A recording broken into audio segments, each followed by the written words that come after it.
السلام عليكم، مرحبا بيا عندكم. بالنسبة للناس اللي انتريسي بالمحتوى ديال الجرائم، مرحبا بكم وما تنسوناش من الدعم ديالكم ان شاء الله.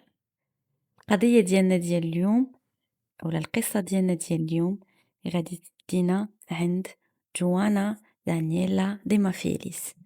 جوانا دانييلا ديمافيليس عندها 29 عام، هي واحد شابة فيلبينية جات الكويت باش تخدم وتعاون الأسرة ديالها.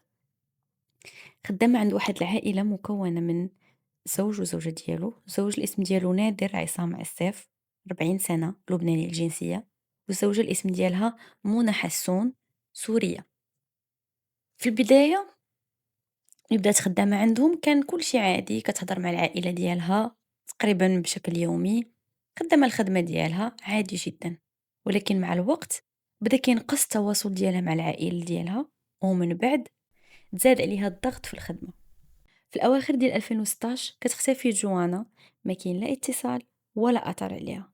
العائلة ديالها بلغت الوكالة اللي صيفطاتها تخدم، حيت مهم للتوضيح بالنسبة للناس اللي ما عارفينش، إلا كان شي شخص مثلا غادي يخدم في شي دولة من دول الخليج، اللي عارف أنا بعدا العمالة اللي هما اللي كيكونوا كيخدموا في الديور و الشوافرية ولي جاردينيا وهداك الشي كامل، كيكونوا كيمشيو اترافير دي زاجونس. هاد لي زاجونس هادو بحال كتدفع الوراق مثلا ديالك لاجونس مثلا نقولوا هاد الشخصيه هادي اللي في الفلبين كتدفع الوراق ديالها في الفلبين، وهذيك لاجونس كتحاول تلقى لها بحال الكونطرا ديال الخدمه، ومن بعد كتديها تخدم.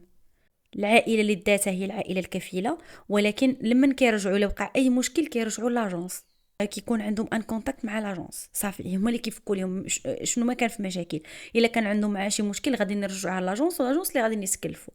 ف هنا نرجعوا للقصه ديالنا. العائله ديال جوانا بلغات لاجونس اللي صيفطاتها تخدم، قالوا لهم بلي البنت اختفت، ولاجونس بلغت السلطات. هنا دخلت السلطات وتحقيق بدا مع العائله المشغله اللي قالوا باللي ما عارفين حتى شي حاجه. فاقوا هذاك النهار اللي نيت بلغوا العائله ديالهم ما لقاوهاش، قالوا باللي تقدر تكون هربات. الجواب ديال هاد العائله خلى القضيه تبان شويه بسيطه، حيت فعلا كاين الهروب ديال الخادمات. تقدر تكون هربات مع شي واحد كتعرفو، اولا تقدر تكون هربات من الضغط ديال الخدمه، الله اعلم.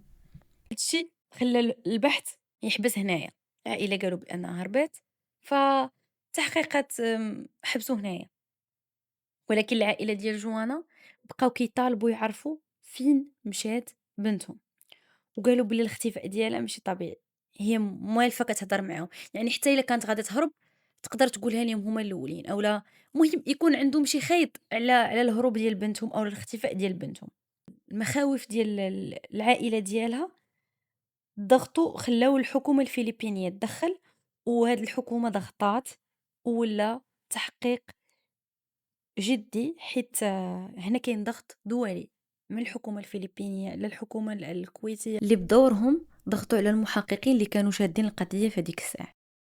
هنا الرواية ديال الهروب ديالها ملي كيرجعوا المحققين، الرواية ديال الهروب ديال هاد الخادمة ما كانتش مقنعة، لازم شي حاجة اللي ناقصة.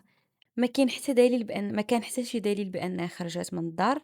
فاش شافوا لي كاميرا دو سورفيونس ما كتبانش بانها خرجت، و ما استعملتش الهاتف ديالها. ما استخدمتش التليفون نهائيا من نهار خرجت حتى النهار اللي هما عاودوا عاوتاني فتحوا فيه التحقيق. فبسبب هاد الشكوك الشرطة قرروا يعاودوا التفتيش ديال الدار، تفتيش دقيق جدا، ويركزوا على كل ركن في الدار. هاد الشيء امتى وقع؟ نهار 6 شهر 2 2018. تقريبا كان دايز عامين على الاختفاء ديال جوانا. من بين الاماكن اللي قلبوا في الدار الكونجيلاتور، غير هو للاشاره بان الدار كانت ديجا خاويه. المشغلين اللي كانوا فيها كانوا ديجا خواوها ما كاينينش، وكانوا غادروا للكويت كامله لظروف الله اعلم، رجعوا لبلدانهم الله اعلم علاش. ملي قلبوا الكونجيلاتور كيلقاو فيه الجثه ديال جوانا. التحقيقات في الاول كتاكد بانها تعرضت للتعذيب بزاف قبل ما تموت، والوفاه ديالها كانت قبل اشهر من الاكتشاف ديال الجثه.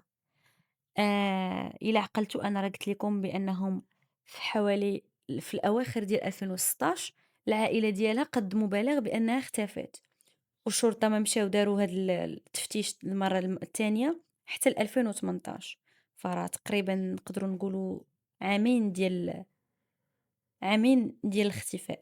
هنا السلطات خرجوا مذكرة توقيف دولية ضد المشغلين اللي قلت لكم ما كاينينش أصلًا في الكويت. اعتقلوهم وسلموهم للكويت على ود المحاكمة. كل واحد فيهم اعتقلوه في البلاد ديالو، الزوج كان ديجا في لبنان والزوجة كانت في سوريا. الطب الشرعي لاحظوا علامات تعذيب، ضربات قديمة على الجسم ديال جوانا، جروح وكدمات، آثار الحبس في مكان ضيق اللي هو الكونجيلاتور، كانوا راه عامين وهي مكونجلية في هذيك البلاصة. التحقيقات كشفت بأن المشغلين كانوا متسلطين على جوانا و... وكانت مسكينة كتخدم ساعات طويلة بلا راحة وبلا حتى شي أجر. ما كانش عندها الحق تشكيل شي واحد، وهذا الشي كامل علاش؟ باش ما يخلصوهاش. من بين الاشياء اللي توصل لها التحقيق ان الزوج كان غارق في الديون، وهادو حتى هما كانوا من بين الاسباب اللي خلاوه يخوي الكويت. مهم القضيه خدات تغطيه اعلاميه واسعه عالميا، ومن بين الادله اللي تعرضت في المحكمه كانوا شهادات ديال تقرير الطب الشرعي اللي بين التعذيب والوفاه، ورسائل واتصالات العائله اللي ضغطوا على السلطات. في الأخير تحكم عليهم بجوج بالإعدام، لأن الجريمة تعتبرات قتل عمد بعد تعذيب مستمر، وكاين مصادر كتقول بلي ماتت مخنوقة. الصراحة ما عرفتش إن هي الرواية الأصح، واش أنها ماتت مخنوقة أو لا غير من كثرة ما بقاو كيضربوها وكيعذبوها ماتت لهم شي نهار بين إيديهم، الله أعلم، العلم عند الله.